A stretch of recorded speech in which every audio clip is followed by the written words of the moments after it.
In this video, I'm going to talk about the first step in starting a new business, coming up with a company name.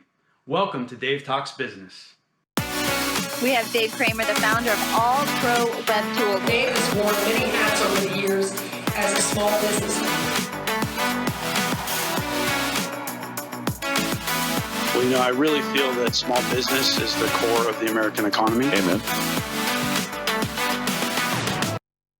So I've started 10 different businesses of my own, and one of my biggest weaknesses is coming up with a company name. I've come up with some pretty bad names in the past and been stuck with them for years and years and years.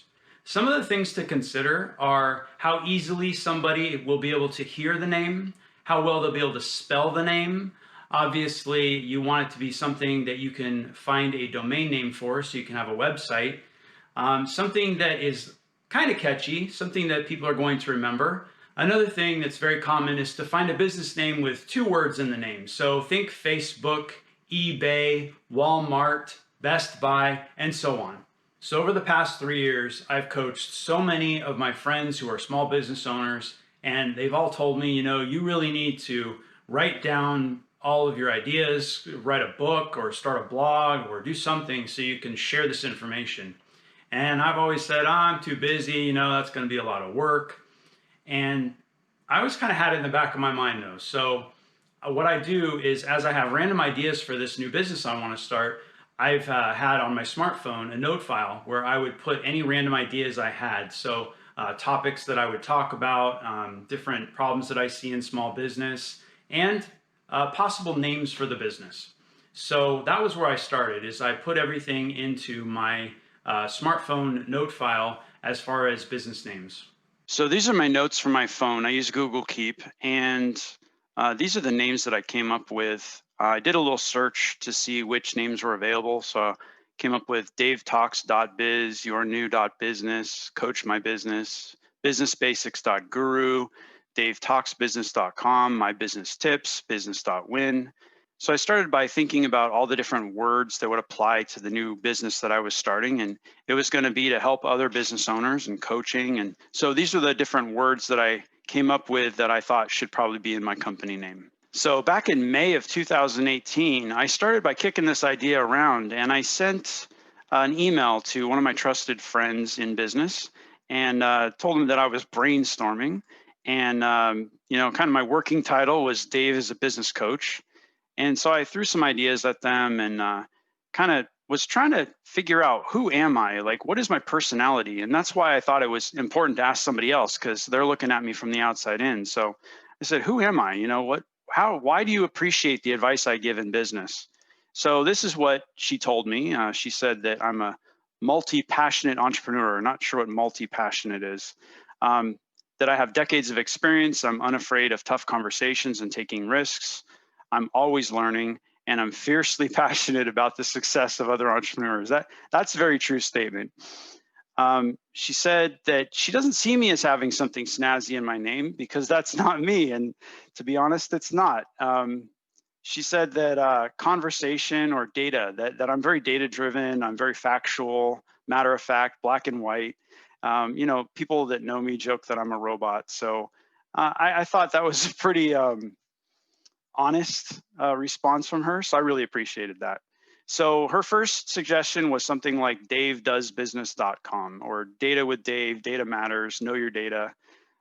So that was good advice. So I thanked her for that. And then, so a little while later in June, I had done some contemplating on this, and I'd come up with some more names. So I sent those off, and they picked one. They said davetalksbusiness.com. They explained that using a business name that doesn't end in .com is something that non-techie people usually get confused by.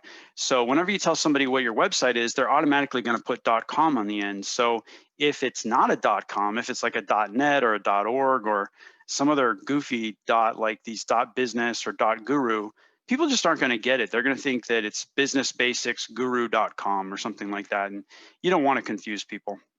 So after my friend Katie had suggested davetalksbusiness.com, I spent a lot of time. I spent several months thinking about that name, thinking about how easy it would be for somebody to understand it if I was speaking that over the phone.